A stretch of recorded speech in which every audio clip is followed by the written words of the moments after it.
গত ৩ তারিখ সন্ধ্যায় আমার ফ্লাইট ছিল শাহ আমানত আন্তর্জাতিক বিমানবন্দর চট্টগ্রাম থেকে। তো বাড়ি থেকে একটু তাড়াহুড়ো করে বাইরে হওয়ার কারণে মোবাইল চার্জ ছিল না। যখন ইমিগ্রেশন সবগুলো কমপ্লিট করে ভিতরে যাই, একটা মোবাইল চার্জিং স্টেশন দেখলাম। ওখানে মোবাইল চার্জ দেওয়ার জন্য গেলাম। যাওয়ার পর তারপর কি হলো অবশ্যই ভিডিওটা দেখলেই বুঝতে পারবেন। আমি ভিডিও করেছি। আসলে একটা দেশের এই ছোটোখাটো জিনিস, একটা বিমানবন্দরের ছোটোখাটো জিনিসগুলো যদি কর্তৃপক্ষের চোখের দৃষ্টিতে না আসে, মোবাইল চার্জ দেওয়া তো একটা ইমার্জেন্সি, একটা গুরুত্বপূর্ণ। আমার মোবাইলে চার্জ না থাকার কারণে আম যখন আমার ফ্লাইট হয়, আমি বাড়ি থেকে কথা বলতে পারি নাই।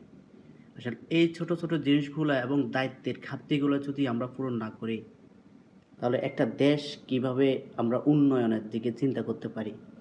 তার ভিতরে এখন যে সিস্টেমটা, প্রবাসীরা দেশে গেলে মোবাইল সর্বোচ্চ ৬০ দিন অর্থাৎ ২ মাস ব্যবহার করতে পারবেন।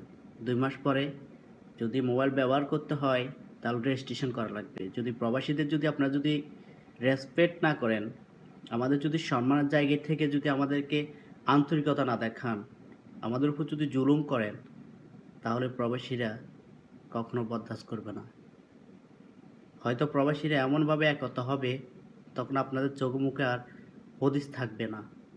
অন্তত সেই সময়টুকু অপেক্ষা না করে আপনাদের যে সিস্টেম, যে নিয়ম, যে ঘাটতি, এগুলো পূরণ করে প্রবাসীদের সম্মানের জায়গায় তাদের মর্যাদা দিতে শিখুন। না হয় এই খেছাড়াত আপনারা হারাহারা দিতে হবে।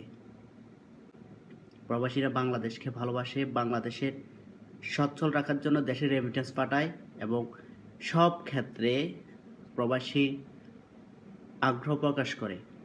তো ওই জায়গা থেকে অন্তত প্রবাসীদেরকে আপনার যথাযথ মর্যাদায় অ্যাকসেপ্ট করে অন্তত অবিচার করিয়েন না।